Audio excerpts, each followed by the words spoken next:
Hey guys, it's Joseph here on Joe Stuff, and as you can see here, I have the LEGO Minecraft The Ruined Portal.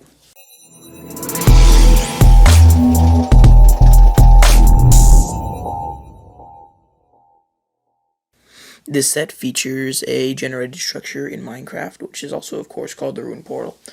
I will take away the figures, because I'm going to show those to you later, separately.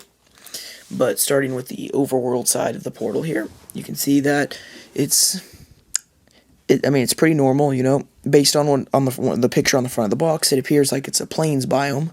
I'm not exactly sure. We do have two different grass colors here, so I'm not sure if that's supposed to be like two different biomes coming together or not. I'm not really sure.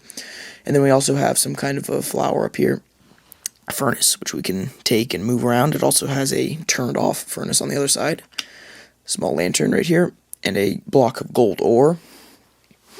Water coming down the side, and just a bit of water.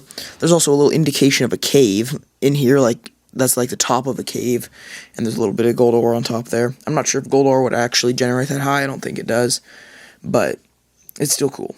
Moving over to the nether side here, you can see this is a large crimson fungus, I believe it's called, but I'll take that out of the way so we can see the other part for a second. So I believe this is supposed to be a crimson forest biome, and then with a very small corner of warped forest right here that you can see here with the warped nylium and the crimson nylium up here. Put the tree back now. Right here is a small removable block of something that I'm not really sure what it is. It could be soul sand, or even could be ancient debris. I'm not really sure. If you know what it is, tell me in the comments, because I do not know what that is. Right here we have lava and a small lava flow right here. And a small little block of stone you can remove. I'll show you how that fits into things later. Right here we have a small warped fungus and a small crimson fungus. And that's about all that there is on this side. One thing I did notice that is cool, though, is that if you look at it, you can see that both sides are kind of symmetrical. You can see you've got water and lava flowing here.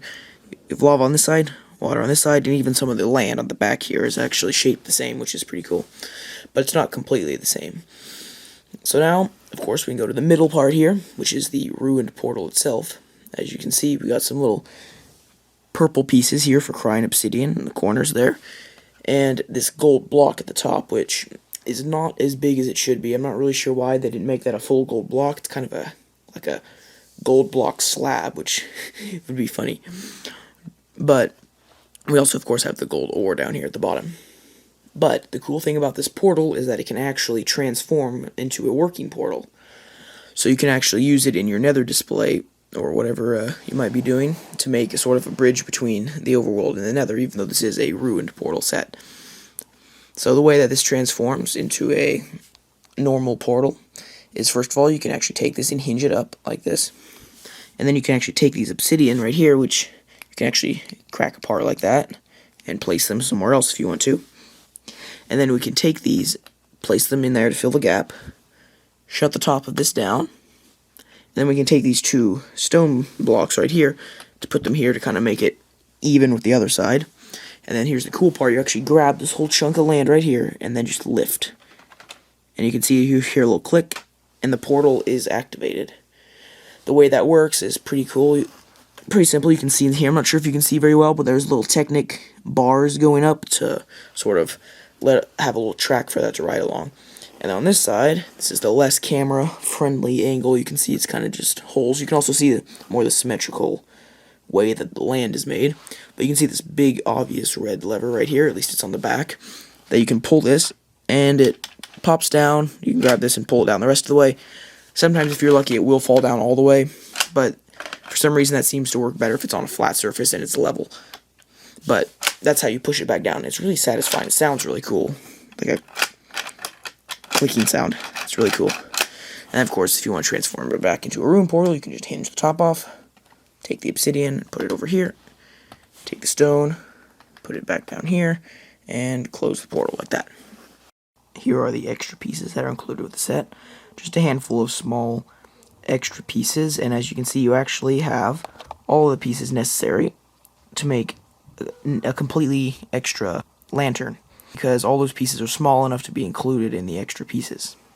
Okay, let's get on to the figures. Starting on the overworld side of the portal, we have a fully netherite kitted out Steve, except for the pickaxe, of course, which is diamond. Would have been cool if that was a netherite pickaxe as well. But we also have a netherite sword, which is really cool. And then, of course, the full netherite armor. The leggings and boots are printed down onto the thing in, I think this is gunmetal gray. I like that color a lot. Okay, so I'll just take the armor off so we can see that he's here. Pretty good transition, huh? Anyway, so this is Steve without his netherite chest plate and helmet on. Just the standard print. Pretty plain, pretty normal. Pretty cool. And yeah, so that's about it to see with Steve. Also included with this set is a small baby sheep that has been dyed purple, which is pretty cool. It is something you can do in the game, of course. It's very small, just a tiny handful of pieces used to make this, and I like this headpiece. It's pretty nice. Moving on to the nether, we have here a wither skeleton, which I think looks pretty cool, although I'm not sure if the legs should be quite that long. I don't know, I feel like the legs are slightly too long. I know that they are taller than players in real Minecraft, but I feel like the legs should be slightly shorter. I don't know. Also, the face, I feel like the grays of the face should be darker gray than that. But other than that, I think it's really cool. Comes with a stone sword like they do in the game, and that's about all you'll see with this. Also in the nether, of course, is this baby hoglin, which I think looks really good. It's just so nice and small and cool. It has printed eyes on the front there. Every type of decoration in the set is a print, not a sticker, which is nice. But funny thing with this head that you can actually do, you can basically look behind himself, which is funny. This one is built very similar to the baby sheep, just with the head swapped out, of course. You can see that they're very similar because I swapped the bodies and the heads out, and they're just the same colors. This set is very accurate to a real ruined portal, I would say. It looks very much like a ruined portal in the game. And the option to make it be able to transform into a working portal makes it really cool.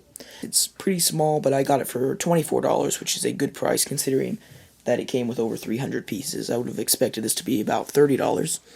But I don't know, I feel like $30 might be a little too much for it because it is pretty small. But it's a very cool set, and I will see you next time on Joe Stuff.